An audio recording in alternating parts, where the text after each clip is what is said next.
The Great Teaching Matters framework communicates our vision, goals, and commitment to all students, and is how we are locally defining great teaching in MMSD. At the center of great teaching are 6 culturally and linguistically responsive practices that support our continual strive for equity and excellence.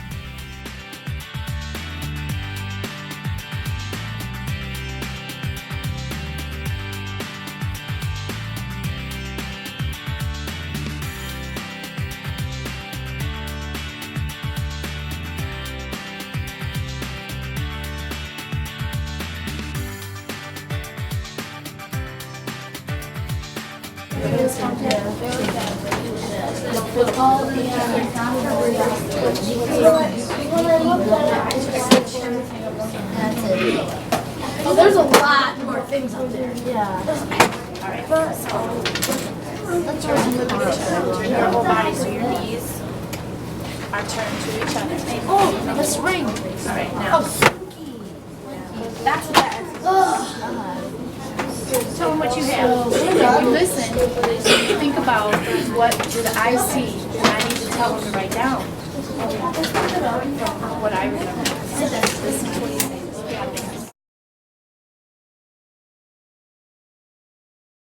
Some folks said that those initials CC stood for either cash and carry, or cold cash, depending on the audience he was pitching to.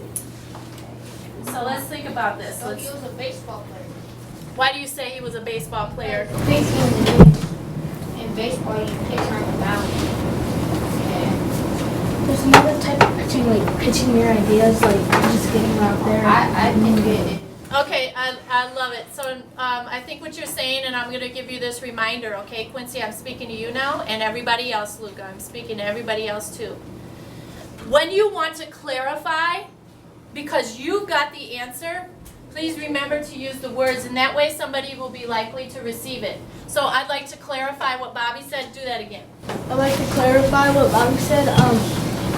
Like pitching is in baseball, but it's like also like pitching your idea to a business. Like in the show Shark Tank, they're pitching their idea because they think they can like make money off of it. And really just encouraging whatever attempts are made, validating those attempts, and never drawing any kind of negative attention to what a kid is trying to do, but always highlighting the positive. Like, for example, I had a student this morning who, when everyone else had written 2 words and 2 definitions, he'd written 3 words the entire time. But instead of saying, oh, you didn't get any work done, you're not finished, why, instead of saying that, saying, oh, okay, good, you got a great start, let's finish that up, and then you can go to the bathroom. So, so I just feel like it's important to really stay focused on the positive, because being negative is so incredibly discouraging and makes kids disengage immediately.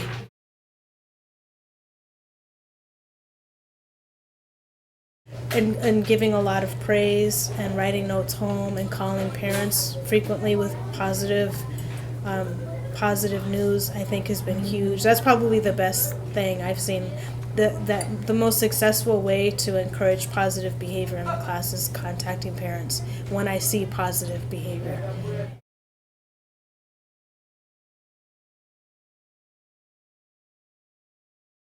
And this time, I think you're more mindful about pairing an EOL student with like other stronger students, because it was a public speaking kind of thing. Like sometimes if we're doing like a writing assignment, then like you might want to put EOLs and group together because they would need similar supports, but to have like all EOLs clustered together and like speak in front of the class would not probably have gone so well. So like we tried to pair them up with a English proficient peer.